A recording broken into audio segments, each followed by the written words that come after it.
Comienza en Radio María, El Dios de cada día.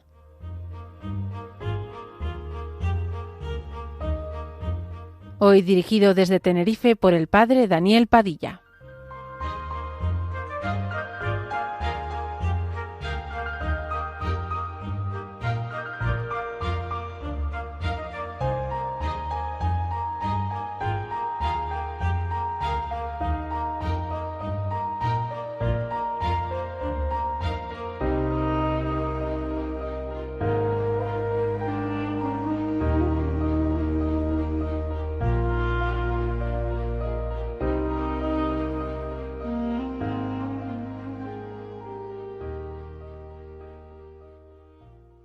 Buenos días, amigos. Con ustedes, El Dios de cada día, un programa en la radio de la Virgen.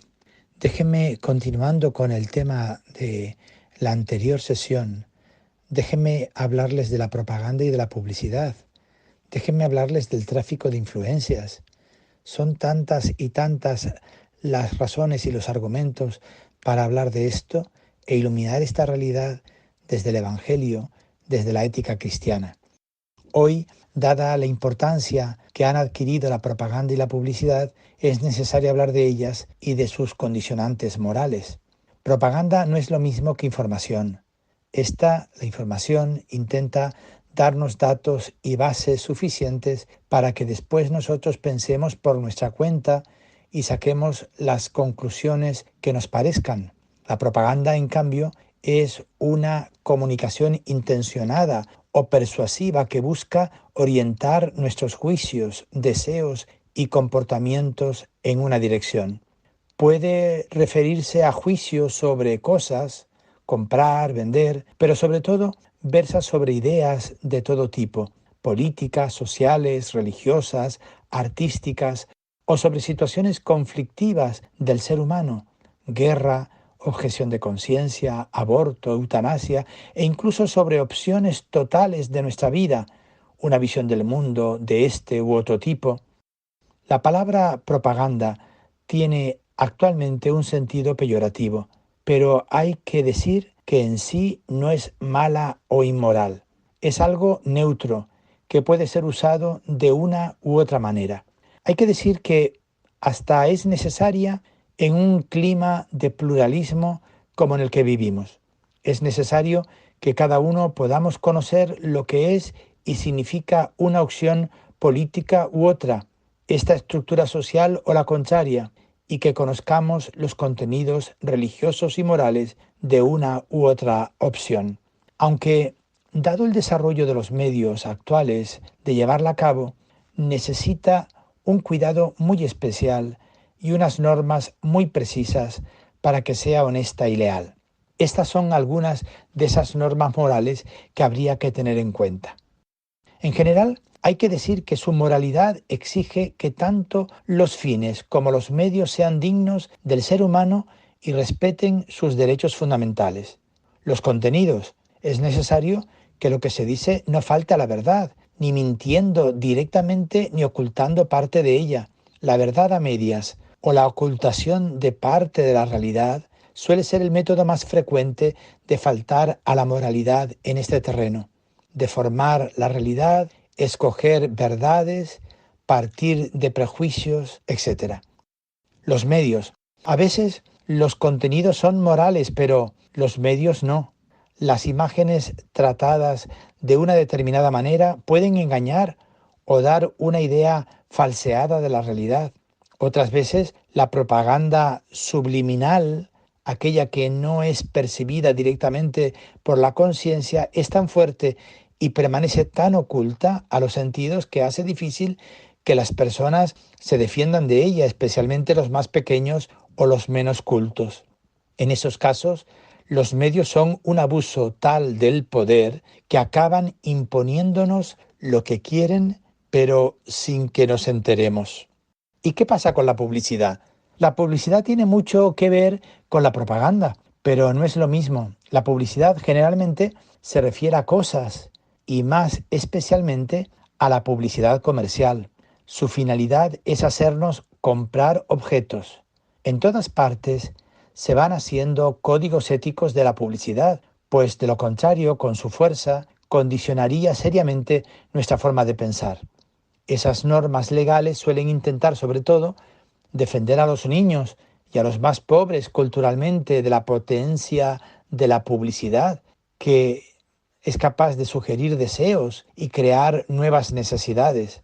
El consumismo en que vivimos tiene ahí su fuente principal y su fuerza de expansión. ¿Qué acusaciones principales podemos encontrar contra la publicidad? Primero, se sirve del hombre más que servir al hombre.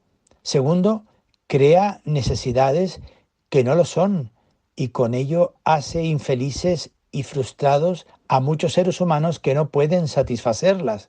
Tercero, propone metas que cultural y moralmente son vacías o al menos de menor calidad. Cuarto, cuenta solo con los intereses económicos. Y quinto, tiene demasiado poder y manipula y controla medios de opinión. Pero también hay elementos que hacen a la publicidad que tenga gente partidaria. Primero, la publicidad no crea necesidades, sino que solo responde a las ya existentes y reales. Segundo, el consumo trae nuevos puestos de trabajo y mueve la economía mundial. Tercero, es solo una opinión que no impide un juicio incluso contrario y una elección libre y voluntaria. Debido a la inmensa fuerza de la propaganda y de la publicidad, se las ha considerado a veces como malas de por sí e inmorales siempre. Ya dijimos antes que no es así, pero es evidente que se necesita una regulación seria de ambas y un esfuerzo grande de honradez en todos los que hacen uso de ellas. De todas formas, también la sociedad tiene sus mecanismos de defensa de cara al posible abuso de la propaganda y de la publicidad. Estos son algunos de ellos. Las propagandas competidoras que equilibran la balanza, la credibilidad del propagandista, la preparación del receptor. Esta es la más significativa y la más eficaz. La información, la cultura y el saber del que la recibe es la mejor defensa. Y muy especialmente sus creencias y valores es lo que más define una personalidad y por tanto la mayor seguridad frente a los engaños.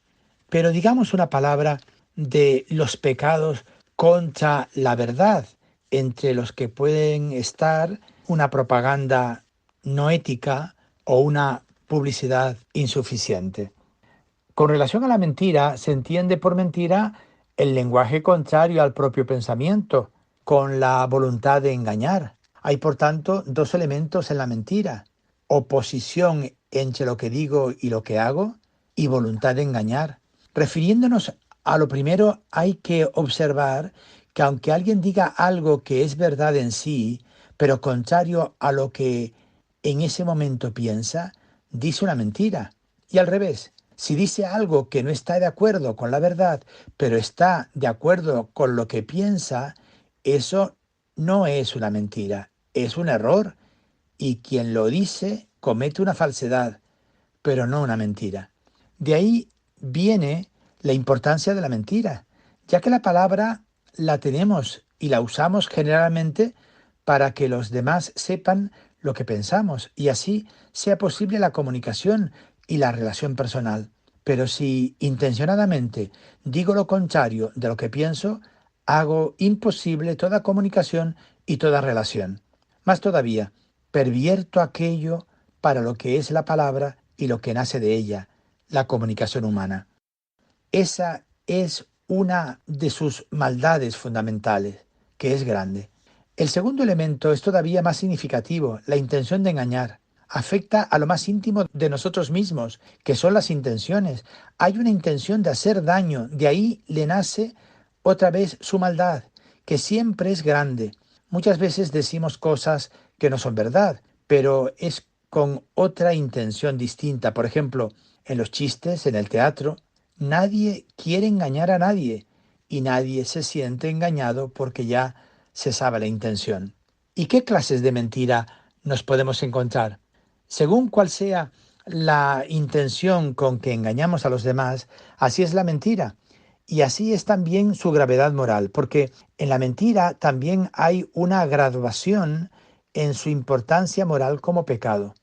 No es lo mismo, por ejemplo, engañar a uno para atentar contra su vida que para robarle un poco de dinero.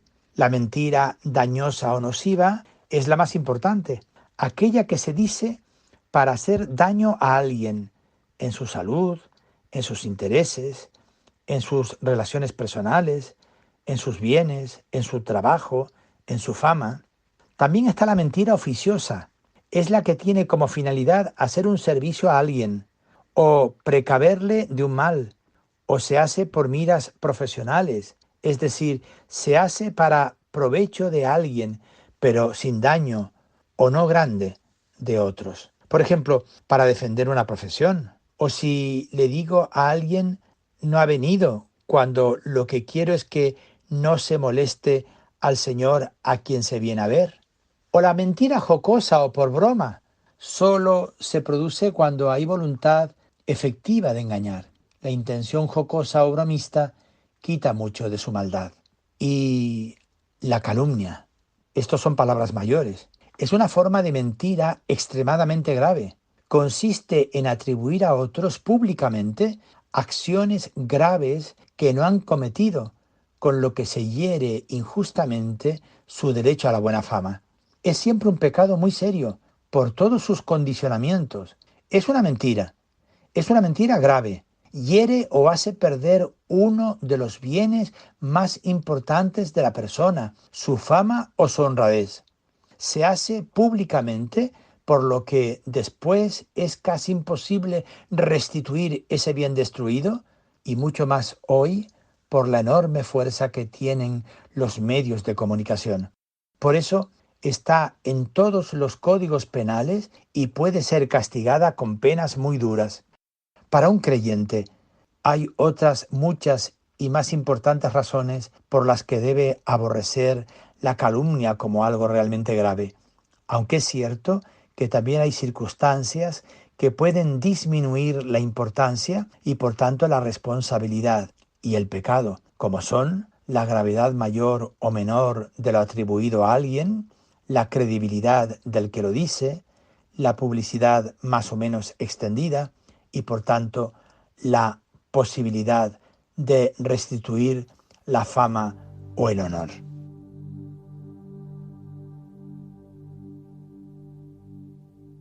Seguro que te gustará escuchar, mi querido amigo, esta canción sobre la verdad incorporada a una persona, la verdad que es una persona, Jesús. El nombre Jesús fue y murió en la cruz y su sangre derramó y con poder resucitó. El nombre Jesús fue y venció en la cruz y te dice ven a mí, ven a mí. Jesús, eres la verdad, el camino y la vida. Jesús, eres la verdad, el camino y la vida. Conviene reflexionar sobre las motivaciones por las cuales guardamos la verdad, guardamos el secreto, buscamos la autenticidad, queremos ser transparentes. Las motivaciones son aquellas que están en el fundamento de la vida de un creyente para amar la verdad, vivirla y decirla. Hay motivaciones religiosas, son las más específicas de un cristiano. Nacen de aquello que creemos. Señalamos estas, por ejemplo, quien cree en Dios como Padre y origen de toda verdad, no puede luego amar la mentira y apoyar la vida en ella. Cristiano quiere decir creer en Cristo, en su manera de vivir y en lo que Él es. Cuando afirmamos que Él es la verdad porque lo dijo Él, estamos invitando a cada uno a a ti en primer lugar, mi querido amigo, a vivir y caminar en la verdad y en la luz. Cualquier otra manera de vivir contradice nuestra fe. Por otra parte, la vida de Cristo y sobre todo su muerte fue un testimonio en favor de la verdad. No es posible un seguimiento de Cristo si la mentira es la manera normal de nuestra conducta en hechos y palabras. Celebrando los sacramentos confesamos nuestra fe en el perdón, en la comunión, en la relación fraterna. Si nuestra vida va después por caminos contrarios, falta coherencia entre lo que pensamos y lo que hacemos. Y finalmente porque es uno de los mandamientos que leemos en la Escritura y que la Iglesia ha recogido como normas elementales de la vida. No mentirás, decíamos cuando éramos pequeños y se nos ha quedado grabado para siempre en el corazón. Tenemos también motivaciones sociales. Existen motivaciones sociales que los cristianos compartimos con todos los seres humanos y que muestran con claridad que la verdad es imprescindible para poder vivir con los demás. No es posible la comunicación si no suponemos que generalmente todos decimos la verdad. Sin la comunicación no es posible convivir, como hemos dicho en otra ocasión. La inseguridad siempre sería total si no sabemos si nos dicen la verdad o la mentira. ¿De qué podemos estar seguros? ¿Sobre qué datos podemos organizar nuestra vida? La inseguridad traería consigo la desconfianza de unos con otros. Sin ella ya no es posible la vida en común. Vivir en una familia, con los amigos, hacer un trato, una venta, etc., supone siempre unas bases de confianza mutua. Así no sería posible ninguna clase de vida, ni política, ni cultural, ni económica, y muy especialmente la vida de mayor intimidad, como es la vida de la familia y de los amigos, que se vendría abajo. Toda intimidad y confianza sería imposible si no podemos fiarnos de la verdad y sinceridad de quien nos dice algo de sí mismo o de otros. Y también hay unas motivaciones personales para vivir en la verdad, para ser transparentes, para buscar la autenticidad. Ya hemos dicho que en la moral ayuda en ese camino de cada ser humano hacia sí mismo, en la consecución de una personalidad con la que todos soñamos.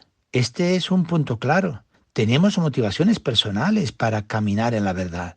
La coherencia personal es uno de los signos de personalidad, coherencia y relación entre lo que decimos y lo que hacemos, entre una situación y otra, entre la vida personal y la social. Cuando no la hay, es muy difícil un mínimo equilibrio mental. Es imposible hacer dos vidas al mismo tiempo sin que se resienta nuestra propia persona. Por otra parte, es difícil también llevar adelante esa doble vida con éxito. Dice el refrán que se coge antes al mentiroso que al cojo. La desconfianza de los demás hacia lo que hacemos o lo que decimos afecta también a la propia personalidad y crea una situación de enfrentamiento y descontento con uno mismo. Y sobre todo, hace imposible cualquier relación de amor o amistad con nadie. Eso es parte esencial de nosotros mismos. Sin ello no hay manera de ser personas. Hace difícil también cualquier otro tipo de relación laboral, comercial, festiva, etc. Por tanto, pone difícil el camino de la felicidad. Pero miren, en todo esto hay siempre una relación entre verdad y libertad. Hoy que la libertad es un valor felizmente en alza, es necesario pensar sobre la relación que hay entre la libertad y la verdad. La cuestión se plantea así: ¿podemos ser libres sin la verdad? O más puntualmente, ¿puede alguien ser libre sin una información veraz? Esta es una cuestión que se plantea también a niveles de relación personal, pero sobre todo es importante como problema estructural de las diversas comunidades humanas. No hay libertad en la mentira. Como creyentes, y empezando por el principio, hay que decir que no hay libertad en la mentira. Esta es el mal, el pecado. Y el pecado se anuncia siempre como esclavitud. Quien vive atado por el pecado y su mentira no tiene la libertad básica de los hijos de Dios, que es vivir como tales, eligiendo el bien. La mentira nos hace ser lo que no somos y vivir como tales, como hijos del mal o del mentiroso, como se llama en la Biblia al diablo. A ello se refiere la palabra de Jesús: la verdad os hará libres, libres de las tinieblas del error, del engaño, del mal. En este sentido se anuncia a Jesús siempre como quien nos liberará del pecado y de sus ataduras mediante el anuncio de la verdad sobre Dios y sobre nosotros mismos. Sabiendo lo que somos de verdad, conociendo nuestra meta y lo que lleva a ella, seremos libres para conseguirla. Somos un montón de deseos, sentimientos, pensamientos, esperanzas, relaciones que a veces nos tiran hacia el bien y otras hacia el mal. Conocer lo que realmente es el bien y lo que lleva a la felicidad nos deja libres para buscarlo y quererlo. Confundir las metas y los medios para llegar a ellas nos tiene atados de pies y manos.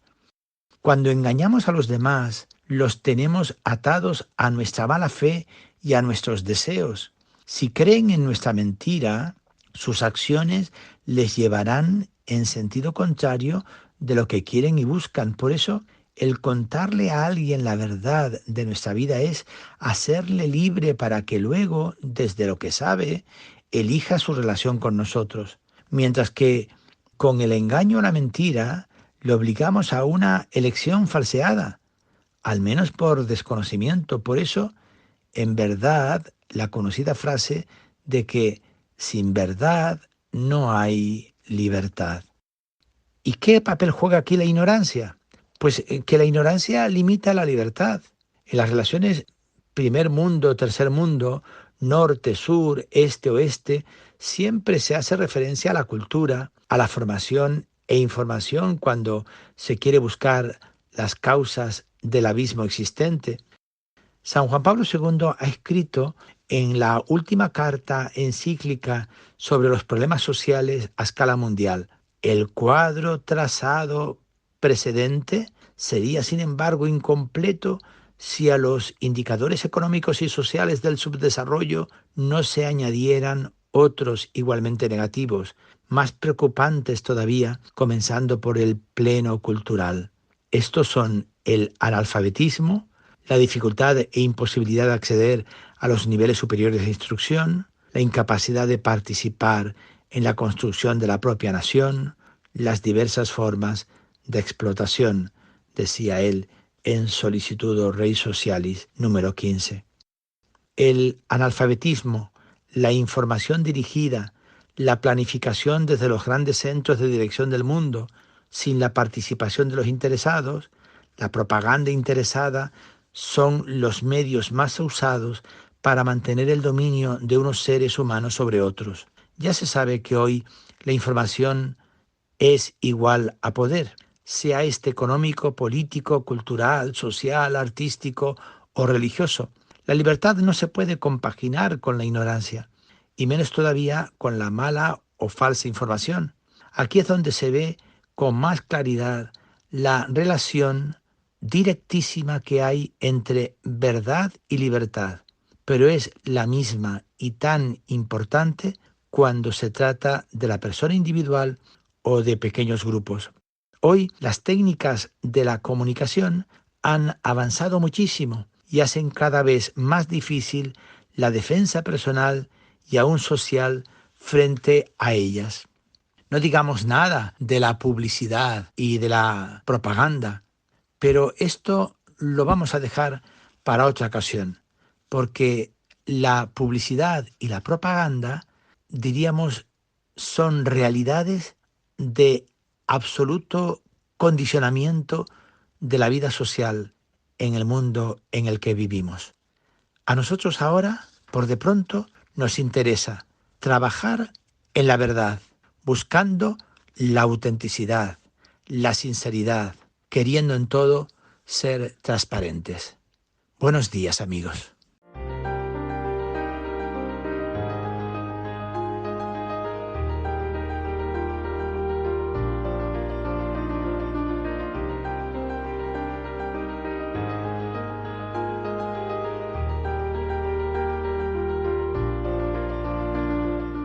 Así finaliza en Radio María, El Dios de cada día. Hoy nos ha acompañado desde Tenerife el padre Daniel Padilla.